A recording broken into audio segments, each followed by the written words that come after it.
So there's a lot to talk about, but I want to actually start off just with the framing of this current escalation and Israel's attacks on Iran, because unsurprisingly, we've seen a misrepresentation of the reality and facts by the mainstream and Western media. So I'm going to do it as kind of almost like a lightning round type of thing, where I'm going to list out some of the most prevalent talking points that we're hearing and seeing right now.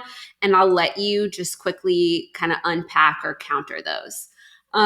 So the first one we're going to start with is the narrative that Israel had to conduct these quote unquote preemptive strikes because of an imminent threat posed by Iran. And in essence, Israel is defending itself from this future threat.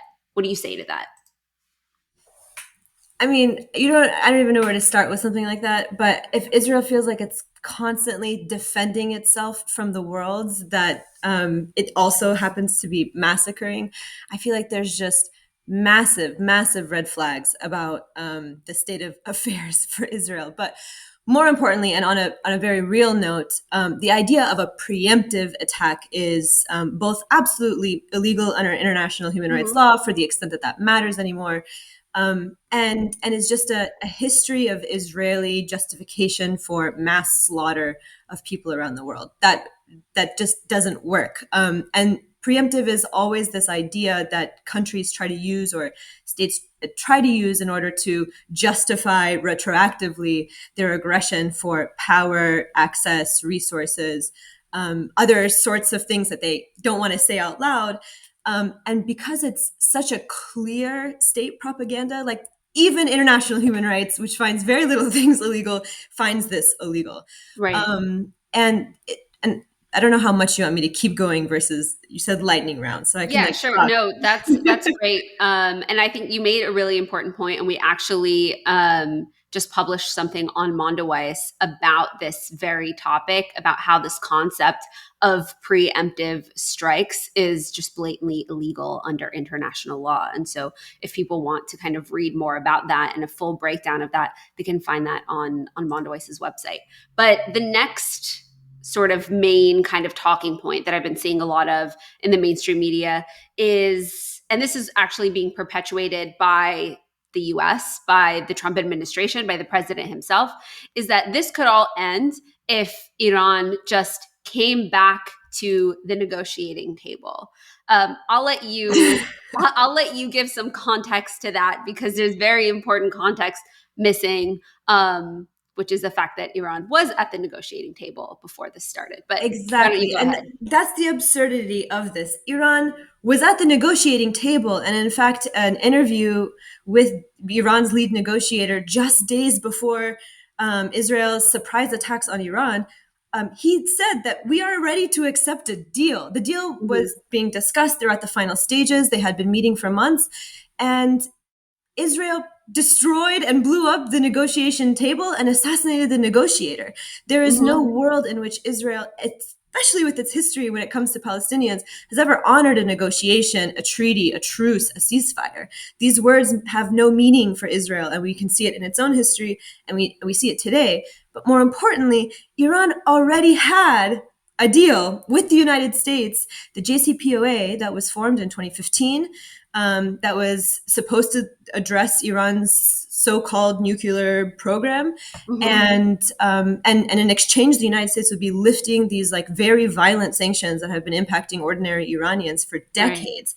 And that deal was formed. Both parties signed the agreement, and Iran actually completed its side of the deal. It did everything it had to. But when it came to the United States to uphold its side of the bargain, Trump then in 2018 pulled out of the Mhm. deal, tore it up, and then imposed maximum pressure sanctions. So the absurdity is that Iran had already tried the diplomatic route again and again. And in its face, America and now the United States and now Israel continuously is blowing up this deal quite literally, Literally, yeah. and pulling it right out from the negotiation table. So it's completely absurd. And I think on top of that, there this idea that even Iran needs to be curbing its nuclear or uranium enrichment, I think is also just absurd coming from a country A, the United States, who is the only country in the world to have detonated nuclear weapons, and B, Israel, who isn't even a party to the Non-Proliferation Treaty. They have so many warheads, the globe doesn't even know how many they have, and Right. no one is doing anything about it. And yet Mhm. they both, these two countries, the two that should have the least audacity, somehow have the most to try to impose, first even through a negotiation, but now through just actual bombing of people, for some sort of like negotiation around nuclear and uranium enrichment. Right. And you bring that, that kind of, that brings me to my last sort of framing point that I wanted you to tackle, which is this just inherently accepted idea because it's been promoted for so many, many, many years in the Western media and especially in the US. This idea that Iran is the biggest threat to regional peace and it is constantly on the precipice of the creation of nuclear weapons that it could use to destroy Israel, destroy the world, and totally disrupt regional and world peace. And for that reason, it needs to be quote unquote neutralized. That threat needs to be neutralized. That's like a classic American Israeli kind of propaganda and talking point.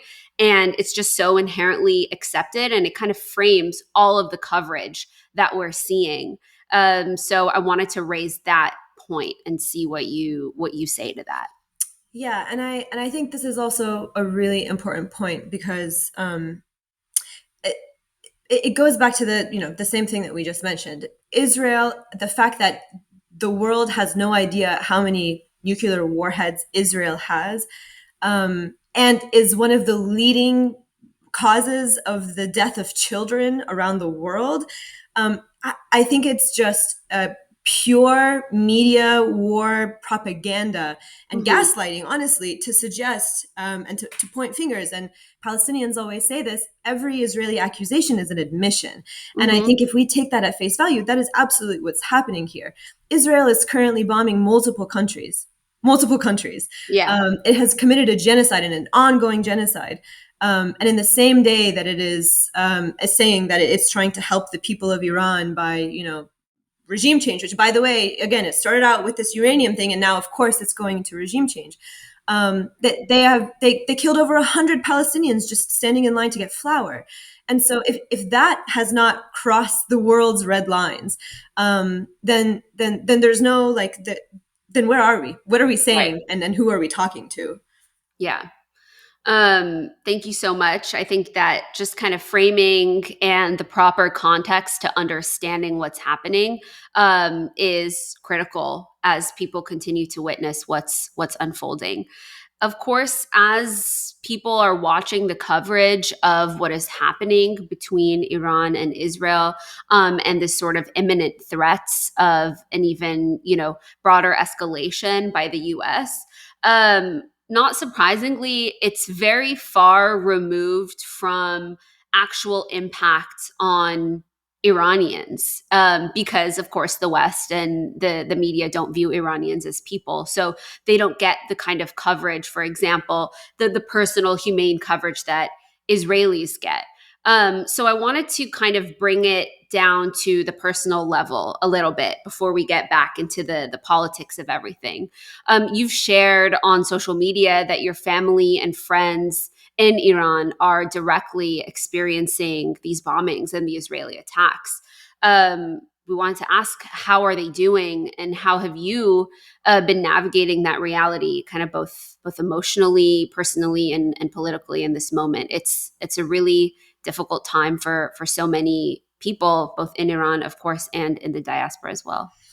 Yes, absolutely, and I appreciate you asking. I mean, I it's hard to answer this question without just breaking down crying because Sure. this is like the nightmare that we've had since I was a kid. The Mm. war drums beating against war with Iran has been ongoing since I was a child, and always it's been this like constant buzz in the back of your head. But and even though the world is on fire, quite literally, and everything's happening that is so awful to our neighbors, there's still a hope that you always have that like this is just a nightmare, it's not going to come true. And for tens of millions of Iranians around the world, nightmare is now a reality. And I think many of us are still processing, and I think it feels even more earth shattering because there's an ongoing genocide that we've been watching live stream from our phones for the past 20 plus months, and have already been emotionally shattered and thought that nothing could get worse. And now here we turn around and the exact same conversations, the exact same Mm-hmm. things that Iranians now are saying, Palestinians said 20 months ago. Mm-hmm. And so it's terrifying. This morning I woke up and there's already a count of the number of children who have been killed by Israel Yeah. in Iran. The count has started, and that is terrifying because I remember when the count started for Palestinians. I remember when the count started for Palestinians decades ago. And so it's hard to describe in Yeah. words just the insane feeling of anger and gaslighting that you're seeing in the media, and then having to like both check in with family on a day to day and like hour by hour because obviously they're not sleeping, Yeah. and friends and families of friends here and trying to talk with, but then you also have to just sit and respond to and push a very basic demand, which is the United States should not intervene, and or further not intervene. The United States is already involved, Sure. and and you're existing in a world of gaslighting, and it feels like such an unfair burden that people of color and colonized people in this country and elsewhere have been facing for generations. Mm-hmm. But it's an astronomical weight that I forget who I was and what I was doing even at work, just like Yeah. Thursday afternoon. And I feel like there's like a closing of a chapter of who I was, and now there's a different version of like, this is my mode in this Mm. moment right now.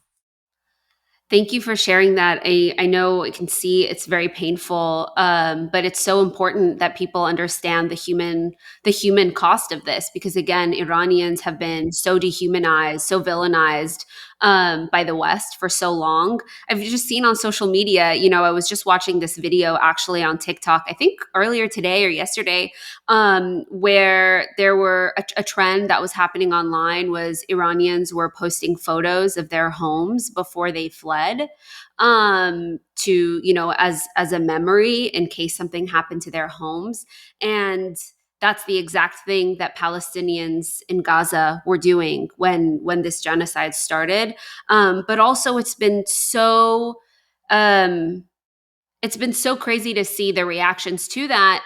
I saw this other video of this, American girl being frustrated and angry with how much she had been propagandized her whole life. She didn't even realize that, like, she was shocked to see that Iranians just had nice, normal homes because they had been so villainized and so I'm glad our demonized. feeds are very different. I would have lost my shit. Yeah, I mean, it's crazy to see, but it's hard to imagine that people really have that level of like ignorance about um the world. But that is the reality for a lot of people and a lot of Americans who have just been fed this anti-Iran propaganda their whole lives. And like how you said, for you, your entire life, the war drums have been beating, and it's just been this kind of constant fear. So it's just so important to kind of bring it back down to a personal and a human level to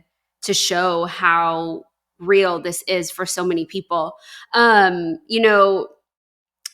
You talked about US involvement. Obviously, everyone is waiting, holding their breaths, waiting to see if the US is going to further involve itself in a direct kind of military escalation. But we've already seen, like you said, US involvement. I mean, Donald Trump, the president of the United States, just tweeted or posted on social media that everyone in Tehran should evacuate, as if a city of, I believe, 10 plus million people could just, easily, the president of the US can just snap his fingers right on social media, and suddenly everyone in this major metropolis is expected to just evacuate. So, I mean, what are you hearing? My question for you is, what are you hearing from people on the ground, especially those who are evacuating or those who are choosing to stay rather than to flee? What's the atmosphere like right now on the ground in Iran and in Tehran specifically? Yeah, and I before I answer that, I want to just flag one thing that I appreciate that you say further involvement, and I think that Yeah. is such a key word right now. Everybody's saying the United States shouldn't get involved. The United States is involved.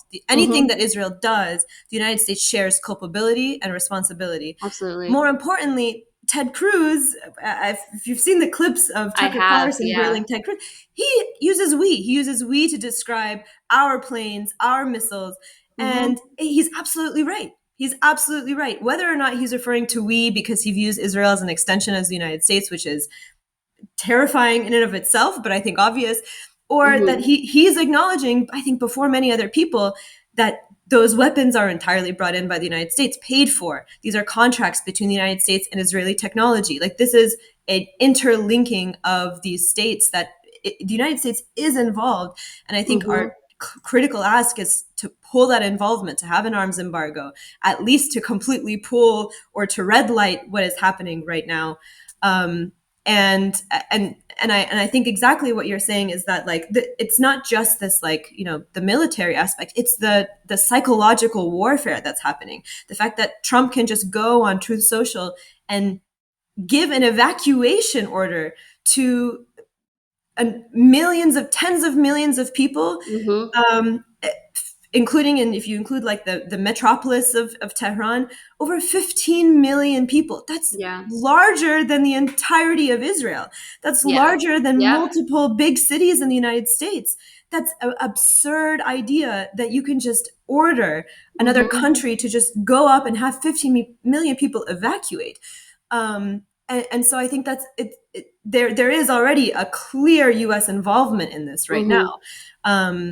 And I think if we say the U.S. shouldn't get involved, is a disservice to the truth. Hmm. And in terms of like the ability of this to actually happen, Yeah. yes, many people are trying to leave, but a lot of people cannot, whether it's by choice or by actual physical economic limitations.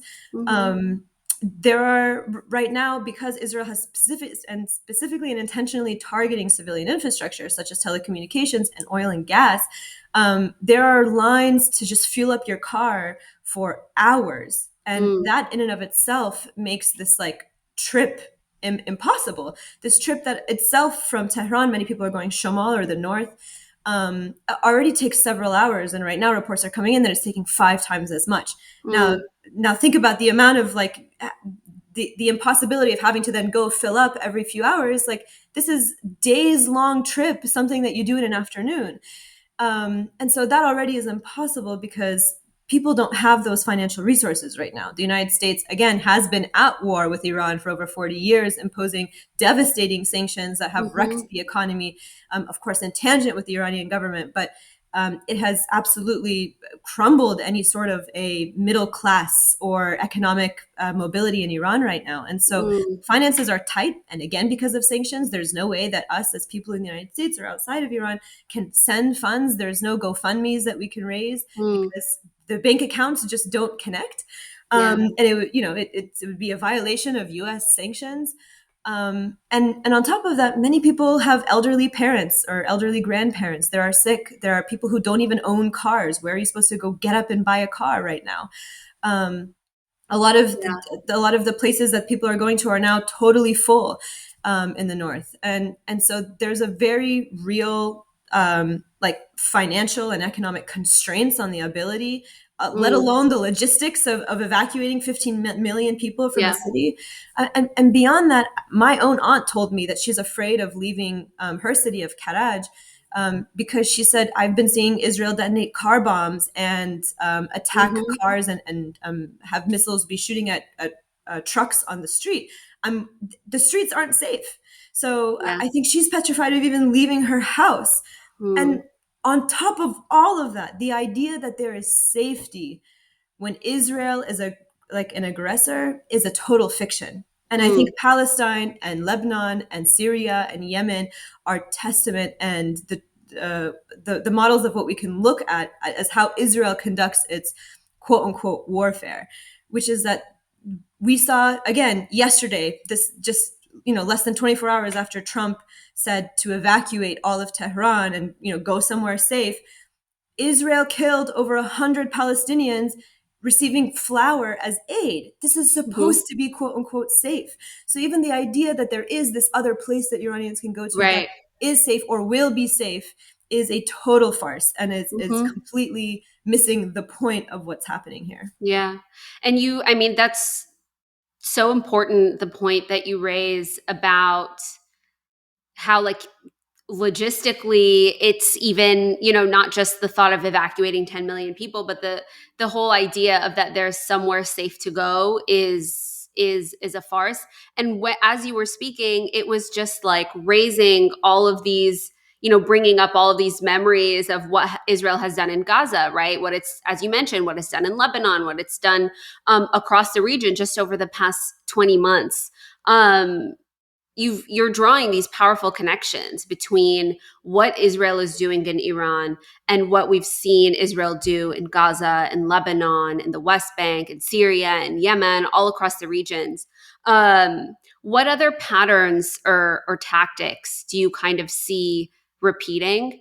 And why is it important to draw those connections to this broader system of, well, in this case, Israeli colonialism, but just um, this broader system of imperialism and colonialism? Yeah, absolutely. And I think that's a great question because what's so important right now is for a level of like truly global, like deep solidarity. Like that's the only way out. Mm, Um, and understanding that is not simply like I'm going to show up to your protest, you're showing up to mine. right. There is a central, like actual Zionist agenda and the Zionist ideology that is actually again the one of the leading causes of child mortality. Mm, It is an actual um, a cause of mass violence and destruction in the region as well as in the United States, I should add.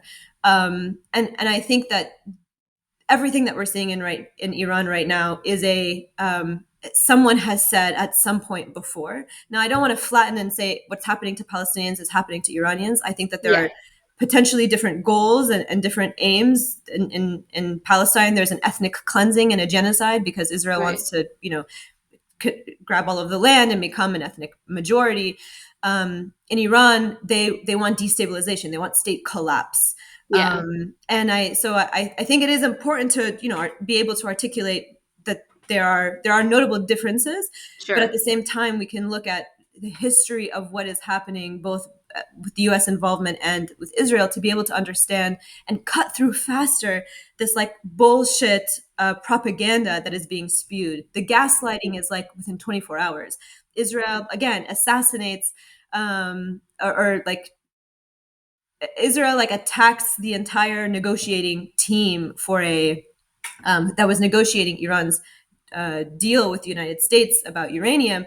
And then within 24 hours, the lies are coming out. Well, if Iran just went to the negotiating table, like it's so fast and it's so overwhelming that it's hard to catch up and it's hard Yeah. to get a hold of things. And I think that's why it is so critical for Iranians to be looking toward Palestinians and our Arab neighbors right now, Iraq, Afghanistan, or other non Arab neighbors as well, such as Afghanistan, Yeah. to be able to look at how the history of war making was happening in those countries, because otherwise, the part of the psychological warfare is the overwhelm, and I'm Yeah. seeing that right now with I've seen that with Palestinians and those of us who have been supporting the Palestinian movement for decades.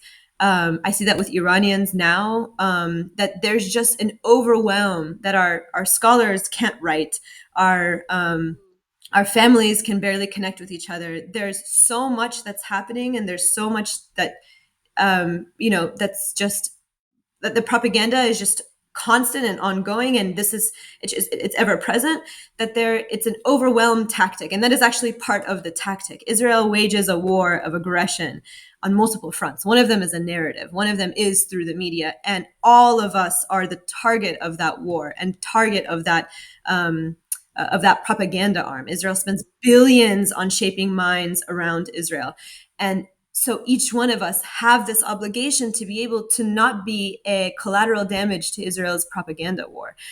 have to be able to articulate and understand the history of what's happening, but also what's happening currently. If we just open our eyes around the world, you don't even need to look 100 years ago, just look to yesterday, what's happening in Palestine. And so I think this is absolutely integral right now for a sort of coming together in this very I mean, if your red lines haven't been crossed already, that's already concerning. But people are waking up also sometimes right now for the first time, and I think it's also important that they join the same movements that Palestinians have been creating to end Israeli Zionist aggression and dominance over the United States and elsewhere. Yeah. You brought up a number of important points that I want to come back to, but first I want to start just with let's go back and dig in a little bit to the propaganda that we're seeing. You know, we talked about earlier on the sort of Western media mainstream narratives and misrepresentations of what is actually happening. But I want to dive a little bit deeper into the Israeli propaganda that you mentioned, and the weaponization of like this propaganda to further achieve its aims, like you said, is sort of toppling the state, or toppling the government. It's interesting that you also brought up Iraq and what happened in Iraq. And if we look back to what happened in the early 2000s and a lot of the US propaganda around the invasion of Iraq, we're seeing a lot of those similarities kind of play out today with Israel and Iran. One of the interesting ones being this narrative around liberation and democracy, right? And needing to, the need to liberate Iranian women from oppression. It's the same narratives that we saw in the early 2000s with the US needing to liberate Iraqi and Afghani women from these like oppressive patriarchal systems. Netanyahu has called on the Iranian people to rise up against their government. And what was your reaction to that, just to that statement from Netanyahu and from this framing in general that Israel is somehow coming to actually save the Iranian people from their government? I think a live reaction wouldn't be great. There would be a lot you'd have to censor. But I think it's also just what's important is that it's not just Netanyahu, the son of the deposed king of Iran, who was originally installed by the United States in a 1953 coup, overthrowing a democratically elected prime minister in Iran. This billionaire elder man sitting in his mansion in Orange County or in LA has also, as he always does, and the only thing that he does is make videos saying that he is ready to resume or like regain his throne. Yeah. And so he is part and parcel of this, along with Netanyahu, and his father was a Zionist. That is well documented. His torturers were Zionists. A lot of them were trained by both the United States and Israel and Mossad at the time. And so, of course, there's an alliance between the deposed king who replaced a democratically elected prime minister in Iran with Israel now. And I think that also needs to be called out, and as well as the Iranian owned media such as Iran International that is hosting Netanyahu at the same day that Netanyahu bombed the IRIB, Iran's national state media, live on the air while they're killing journalists in Gaza and killing Iranian state media in Iran. He's talking to Iranians on a Saudi-funded Iran International television program, speaking directly to Iranians, also advocating for the overthrow of the Iranian people, saying, "We're with you." The thing that is eerie is that Netanyahu also told the people of Gaza that we're with you. He told the people of Lebanon that we're with you. It's time to overthrow. He just regurgitates the same talking points, and we see a regurgitation of the same history. And I think that is what is so important. There is no Iranian exceptionalism here, and Iranians need to understand this. Is that if we do not learn from the history of Palestine or the present day of Palestine, Lebanon, Syria, Yemen, our future will follow that pattern. And I think that is so critical.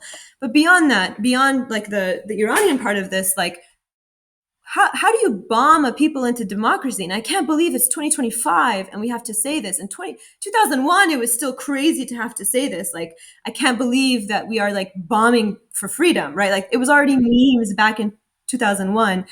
Obviously, meme culture didn't exist, but it was a different type. But now, like, how is it even possible? And it's possible because there has been no reckoning with the actual conglomerates and the beneficiaries of war. There has been no reckoning with the New York Times and its constant war peddling that it has done since and leading up to the Iraq War and the invasion of Iraq, Afghanistan, and now Iran. There has been no accountability for the war machine. There has been no dismantling of that war machine. So of course it's going to beat the same drums that it's beating now. And I think that is what is so important as organizers, as people who are anti-war, journalists, advocates, etc., is that yes, we have to be responding, and we also have to be building power and a dismantling of this war machine, or else we're going to hear the same story for another neighbor. And I think that's so integral and important. And I assume all of your audience is smart enough to understand, the stupidity of the argument, and I won't have to get into the details. Yeah, sure. Of course. You've mentioned throughout this conversation, the need for organizing and how people should be responding to this. How should Iranians, especially in the diaspora, or even anyone in this movement who is against this war, against this escalation, how should people understand and respond to these kinds of appeals, right, that we're seeing from the Israeli apartheid regime to like segments of the Iranian society or the diaspora who might be either sympathetic to that kind of, like, might be small segments who are maybe Zionist, or those who might have legitimate dissent, be legitimate dissenters, or have legitimate criticisms of the current Iranian government. This a multifaceted society, of course. You can't paint everyone with a broad brush. So how should people be responding to and understand how should people understand these kinds of appeals that Israel is making? Yeah. And I think this kind of is I'll continue my answer from Yeah. either both the past one and this one. I think what is critically important in the Iranian context is that existential external threats are the lifeblood of the current Iranian government.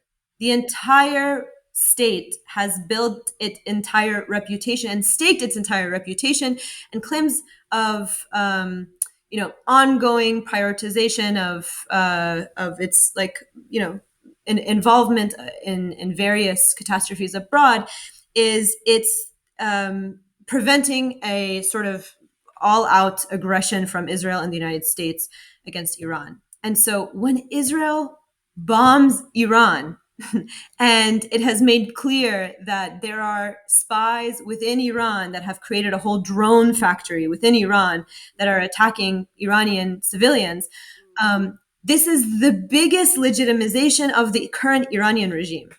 And this is what is so absurd, is that during the Zan Zendegi Azadi protests and the uprisings in 2022, the Iranian government was killing its own people in the name of calling them foreign spies. This is just it's the external white anarchist agitator version of Iran's justification for killing. These are outside agitators coming from outside of our borders.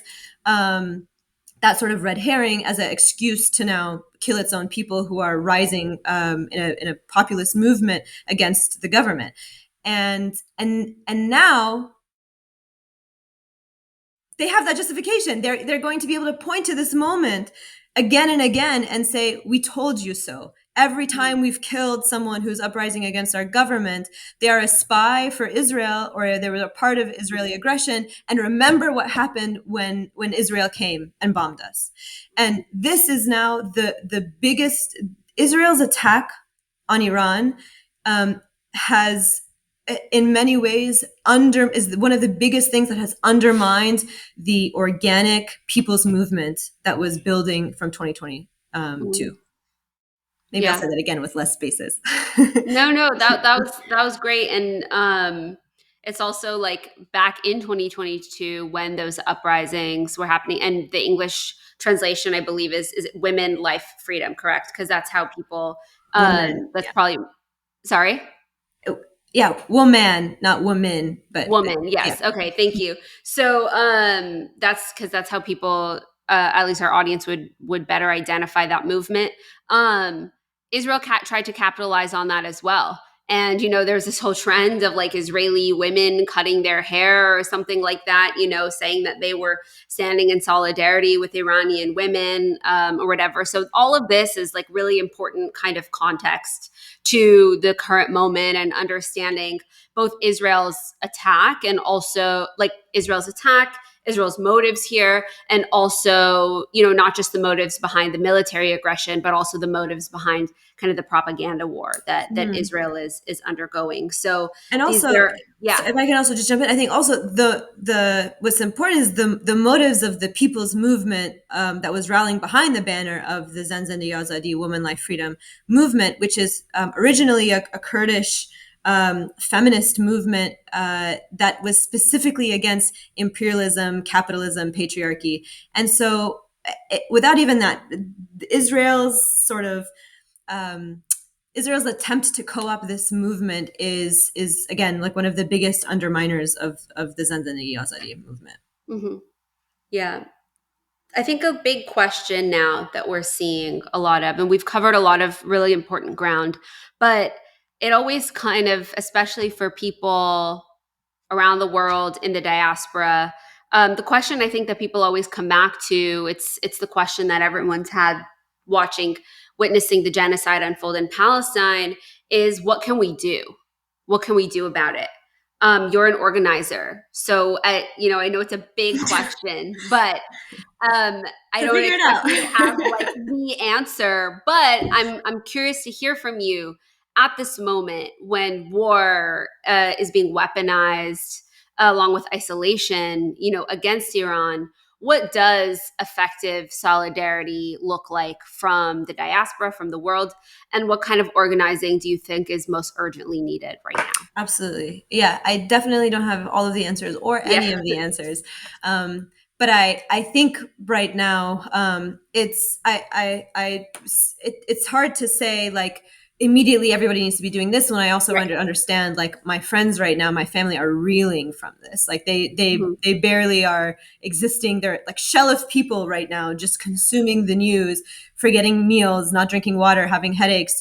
This is and I recognize that, and at the same time I also want to name that being able to direct this anger direct these high emotions towards something that feels productive, and that's what we urgently need right now, is also a cathartic a way of coping that I invite people who are struggling to figure out how to cope. I invite them into organizing, and I think that there are a plethora of things that people can do right now. I think it's important in a moment like this. Time is not on our side.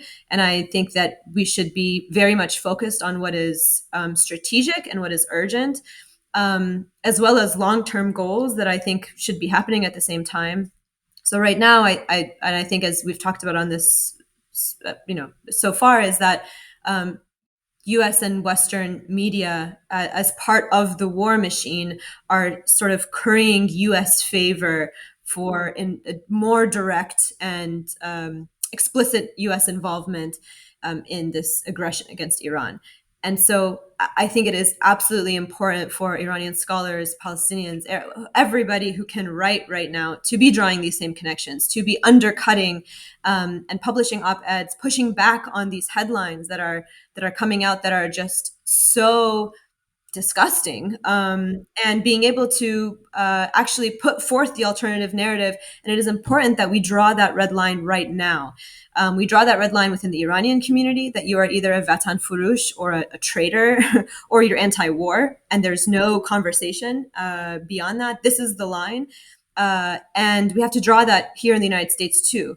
You are either for the mass death, including continuous extraction of or displacement of resources for domestic, use toward death abroad, or you're not. And I think we have to be drawing these lines very, very clearly and carefully, before or as they are also being drawn on the other side. So I think there is right now a war over the narrative, and I think that it is imperative that people who have the ability to enter in on the front lines of that do so. I also think that there are so many tech workers who are from our countries, and most of Israel's technology, or so much of Israel's weaponry and technology and infrastructure and information, is coming through collaboration with primarily U.S. companies and tech companies that are getting these massive deals, both with the United States Department of Defense as well as Israel. And so I think it's important that tech workers right now join ongoing campaigns such as No Tech for Apartheid, or other sort of internal worker organizing that can happen to withhold labor that is going into supporting a genocide as well as aggression against Iran and other countries. Thank you so much, Hoda, for joining us, for sharing your very important perspective during this time. And like you said, I just wanted to reinforce that this, obviously, what is happening right now has very real consequences for millions and millions and millions of people in Iran and the Iranian diaspora. But whether it's in Palestine or Iran, the Zionist regime, Israel, is employing its colonial tactics everywhere, and enacting violence on populations across the region. And it's important that people identify the connections between these things and understand that this is not isolated. So thank you so much for joining us. We really appreciate it. And we are hoping for safety and security of your family and your friends, and for everybody in Iran. And we hope that this does not result in further death, further violence, and further escalation for the people in the region. So thank you so much. Thanks, Yumna, for your time. Appreciate it. Khader, if you're there, you can end the recording.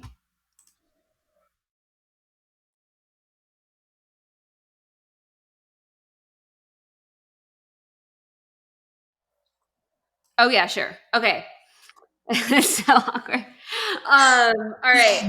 You said it's Katebi, right? Yeah. Okay. Hoda Katebi, thank you so much for joining us. We're excited to have you on today. Thanks so much for having me.